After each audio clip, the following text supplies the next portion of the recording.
Actually ఈ super 6 పథకాల అమలుకు సంబంధించి మాట్లాడుతున్నాం. యాక్చువల్గా టాపిక్ వచ్చి మనం అటు కూటమి నుంచి అయితే గనక సూపర్ 6 పథకాలకైతే అమలవుతున్నాయి, అతి త్వరలోనే కూడా అమలు కాబోతున్నాయని చెప్పేసి వారు అంటున్నారు.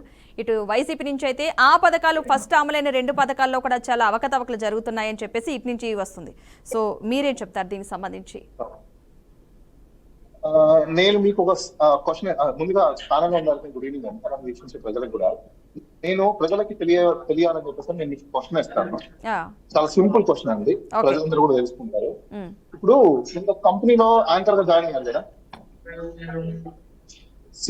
సీనియర్ మోస్ట్ యాంకర్స్ ని లేకపోతే బాగా ఎక్స్పీరియన్స్ ఉన్న వాళ్ళని ఎందుకు తీసుకుంటారండి? ఇమీడియట్ గా ఫస్ట్ నుంచి నేర్పించాల్సిన అవసరం లేదు, అన్ని వాళ్ళకి తెలుసు కాబట్టి యాంకరింగ్ ఈజీగా చేయగలుగుతారని తీసుకుంటాం. అవునా? అవును. ఇప్పుడు ప్రజెంట్ కూటమి ప్రభుత్వం ఏం చెప్పనొచ్చిందండి? మాకు 40 సంవత్సరాల ఎక్స్పీరియన్స్, మేము అప్పుడేదో పీటీ మొత్తం పనిచేసేసాము, మొత్తం హైటెక్ సిటీ మేమే కట్టిస్తాము, వరల్డ్ లో ఉన్న ఐటీ అంతా మేమే డెవలప్ చేసాము, ఇంకా ప్రపంచంలో ఎవరు డెవలప్ చేయలేదు అని చెప్పి ప్రజలకు చెప్పారు. అంటే నేను నన్ను మీరు యాంటీగా తీసుకోవచ్చండి, నేను ఎగ్జాంపుల్స్ మీకు చెప్తున్నా. ప్రజలకు వీళ్ళు ఏం చెప్పారంటే, I'm a best qualified person compare to the all politicians, మా పార్టీనే మా కూటమే ఒక ఎక్స్పీరియన్స్ ఉన్న కూటమి, ఇంకెవరు చేయలేరు, మేము తప్ప ఇంకెవరు డెవలప్ చేయలేరు అని చెప్పేసి, వెరిఫైస్ ని కూడా మేము తప్ప ఇంకెవరు ఇవ్వలేరు అని చెప్పేసి అని వచ్చారు. అవునా? ఎక్స్పీరియన్స్ అని చెప్పి వచ్చిన తర్వాత టైం కావాలి అంటే మీకు ఎక్స్పీరియన్స్ ఉన్నట్టా లేనట్టా? టైం దేనికి కావాలి? గత ప్రభుత్వంలో మీరు అపోజిషన్ పార్టీ, గత ప్రభుత్వంలో కూడా ఎన్డీఏ సెంటర్ లో ఉంది, అలానే స్టేట్ గవర్నమెంట్ ఏం చెబుతుందో అన్ని తెలుసు. సో బడ్జెట్ మనకి ఎంత ఉంది, ఎంత వెలిఫై ఇస్తున్నాము, ఎంత ఇవ్వలేము, ఏ రోజులు ఇవ్వగలుగుతామని ప్రజలకు అందరికీ కూడా చెప్పే అవకాశాలు ఉన్నాయి, రైట్? కానీ ఈ భారతదేశంలో పొలిటీషియన్స్ ఎలా తయారైతారంటే, మాట ఎలక్షన్స్ టైంలో చెప్పేది ఒకటి, ప్రభుత్వం వచ్చిన తర్వాత మాకు ఇంకా 5 ఏళ్ల టైం, ప్రభుత్వాలు మీకు ఏర్పాటు చేసింది, ప్రజలు ఓట్లేసిన 5 సంవత్సరాలు మిమ్మల్ని సాధించమని కానీ మీరు టైం ఇవ్వడం కాదు. ప్రజలందరూ అలానే రాజకీయ నాయకులు కూడా తెలుసుకోవాల్సిన అవసరం. ఎందుకంటే డే1 నుంచి వెలిఫేర్ అనేది ఏంటి? వీళ్ళేం ఉత్తిపోయి అనుకో లేకపోతే ఫ్రీ ఆఫ్ కాస్ట్ ఇవ్వట్లా. ప్రజలందరూ కూడా గమనించాల్సిన విషయం ఏంటంటే, ఇది రాజ్యాంగంలో పొందుపరిచారు. వెలిఫేర్ అనేది డిపిఎస్పీ ఇస్తూ ఉంది, directive principles of state policies లో.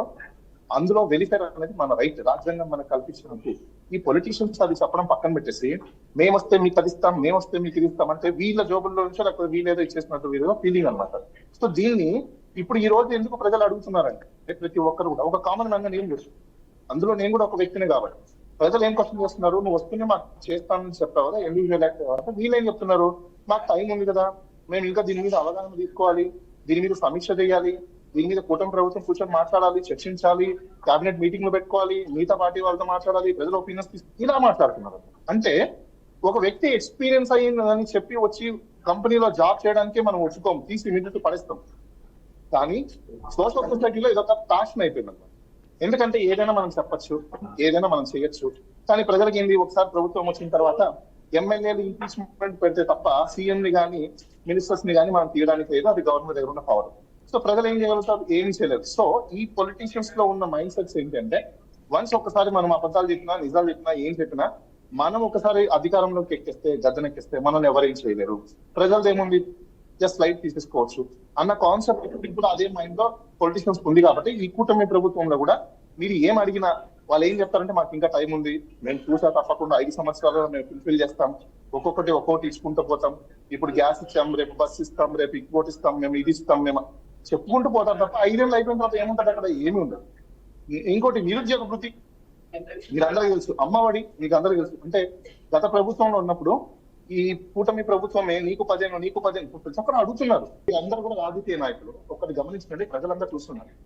ఒక వ్యక్తి ఏదో సర్టిఫికేట్ పెట్టుకొని మహా అంటే ఎంత సంపాదించుంటాడు, ఎంత వచ్చింటది మీరు అది గమనించాలి. గవర్నమెంట్ అనేది వ్యక్తికి వెరిఫై చేసే విధంగా ఉండాలి కానీ కొత్త విధంగా ఉండకూడదు. వాళ్ళు తప్పుడు పెట్టుకున్నాడో, తప్పుడు సర్టిఫికేట్, వాళ్ళు తప్పు సర్టిఫికేట్ పెట్టుకుంటే తీసి రైతు పథకం ఇవ్వండి. వాళ్ళకి మీరు దాన్ని చేయట్లేదండి, తీసేసి వాళ్ళకి ఏం లేకుండా చేస్తున్నారు. 3,000 రూపాయలు ఎవరు బతకలేరు. కాకపోతే వాళ్ళకి అది ఊరటనిస్తుంది ఆ 3,000 రూపాయలు. దాన్ని బూచిగా చూపించేసి మీరు పథకాల నుంచి తీసేస్తాము చేస్తామంటే ప్రాక్టికల్ గా మనం మాట్లాడదాం సార్, ఓపెన్ గా. ఇక్కడ అందరికీ తెలుసు 3,000 రూపాయలు అంటున్నారు. ఆ 3,000 రూపాయలు అర్హత లేని వాళ్ళకి ఇస్తే దానివల్ల ఉపయోగం సార్. అర్హత ఉన్న వాళ్ళకి ఇంకో 10 మందికి ఇవ్వచ్చు కదా. ఈ రాజకీయ నాయకులు రాజకీయ నాయకులందరూ మీరు తెలుసుకోవాల్సిన ఫస్ట్ పాయింట్ ఏంటంటే, మీరు ఇన్ఫ్రాస్ట్రక్చర్ డెవలప్మెంట్, బిల్డింగ్లు లేకపోతే రోడ్లు లేకపోతే ఇంకోటి చూపించేస్తే అదే డెవలప్మెంట్ అనే జనాలని మైండ్ లో రుద్దేస్తారు ఒక 40 సంవత్సరాల నుంచి. ఫస్ట్ తెలుసుకోండి, ఈ రోజు భారతదేశంలో 80% మంది జనాలు మాల్ న్యూట్రిషన్ తో పడి చచ్చిపోతున్నారు, ఇంక్లూడింగ్ డబ్బులు సంపాదించిన వాళ్ళతో సహా. ఈవెన్ మనం కూడా ప్యానల్ లో కూర్చున్న మనం కూడా we are facing the problem. Why not we understand? ఎందుకు మనం అండర్స్టాండింగ్ చేసుకోలేకపోతున్నాము? ఒక వ్యక్తికి మనం వెలిఫేర్ ఇస్తున్నామంటే వాడి జీవితాన్ని నిలబెట్టం. రాజ్యాంగం దేనికోసం తీసుకున్నామండి? బ్రిటిష్ వాడు మన సొమ్మును మొత్తం తీసుకెళ్లిపోతున్నాడు, మనమే తినాలని చెప్పేసి. మనం తింటున్నామా? ఎవరో కొంతమంది చేతులలో, కొంతమంది రాజకీయ నాయకుల చేతులు, కొంతమంది క్యాపిటలిస్టుల చేతులలో డబ్బులు మొత్తం అక్కడ వాళ్ళ దగ్గర పెట్టేసుకుని 1000 కోట్ల రూపాయల ఆస్తులు, 100 ఎకరాలు 1000 ఎకరాలు వాళ్ళ చేతుల్లో పెట్టేసుకుని ఈరోజు వాళ్ళు ఎంజాయ్ చేస్తున్నారు. కామన్ మ్యాన్ ఈరోజు బాధపడుతున్నారు. ఏం వాళ్ళు తింటే ఏమైంది?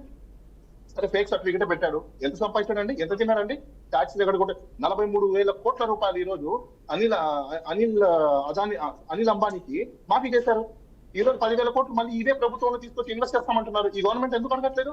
నీ 10,000 కోట్ల రూపాయలు ఎక్కడి నుంచి వచ్చాయి? ఆ ట్యాక్స్ మొత్తం నువ్వు మాఫీ చేసినావు కదా, మొత్తం గవర్నమెంట్ కట్టమని ఎందుకు చెప్పట్లేదు? అంటే వీళ్ళు లీగల్ సిస్టమ్ లో ఉన్న లూప్ హోల్స్ పక్కన పెట్టుకొని, ఈ క్యాపిటలిస్ట్ కూడా ఏంటంటే జనాల యొక్క రక్తంతో వాళ్ళు సంపాదించుకొని వాళ్ళు ఈ రోజు ఎంజాయ్ చేసుకుంటూ ప్రజలకు ఫ్రీ బీస్ ఇవ్వదు అంటున్నారు. అది ఎంతవరకు కరెక్ట్? ఆలోచించండి మీరే.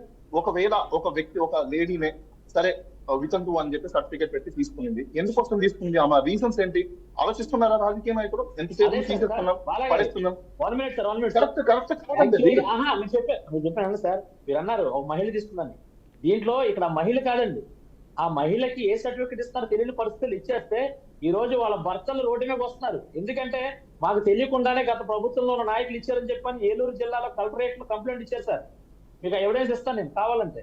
అదే కాక ఈ రోజు సదరన్ సర్టిఫికేట్లు వెరిఫికేషన్ చేస్తారు. ఎందుకనండి హాస్పిటల్లో డబ్బులు తీసుకొని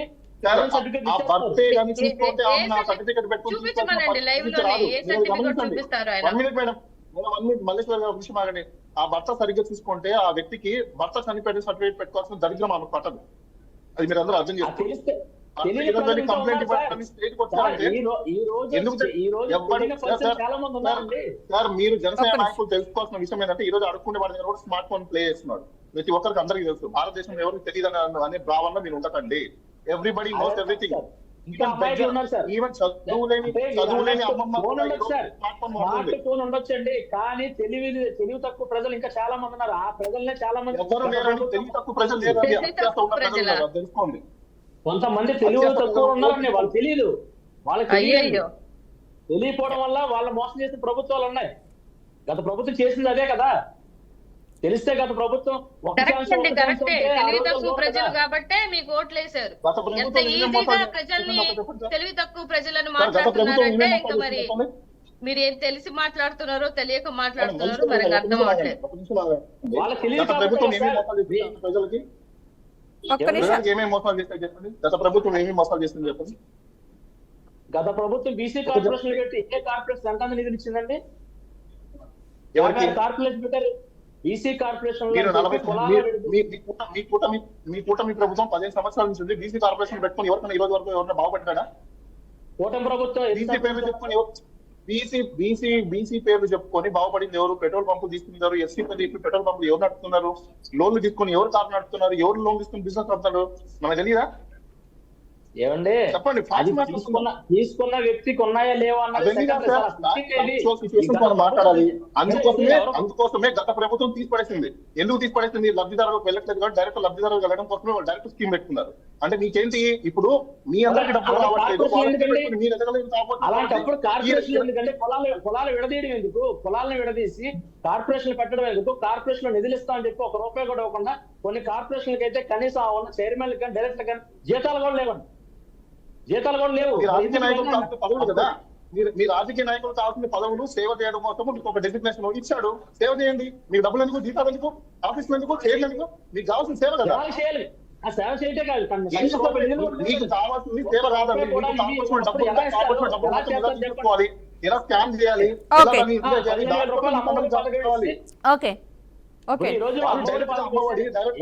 ఒక్క విషయం చెప్తాను చూడండి, మీరు కూడా అందరూ యాక్సెప్ట్ చేయాలి. ఈ రోజు భారతదేశంలో కని విని ఎరువుల మీద, ఎడ్యుకేషన్ మీద, హెల్త్ మీద ఖర్చు పెట్టడం అనేది ఈ రోజు అది క్యాపిటల్ ఇన్వెస్ట్మెంట్. కానీ రేపు ఫ్యూచర్ కి అది ఇట్స్ రెవెన్యూ. అదందరూ మనం తెలుసుకోవాలి. మీరు ఎంతసేపు మీకున్న మేధావితనంతో మీ ఎన్డీఏ గవర్నమెంట్ కి ఉన్న మీరు పెద్ద పెద్ద మాటలు మాట్లాడటము, లేకపోతే తెలియని వాళ్ళకి చెప్పండి. మాకు కాదు, ఇన్ఫ్రాస్ట్రక్చర్ డెవలప్మెంట్ చేస్తే that is not development of the society, development of the country.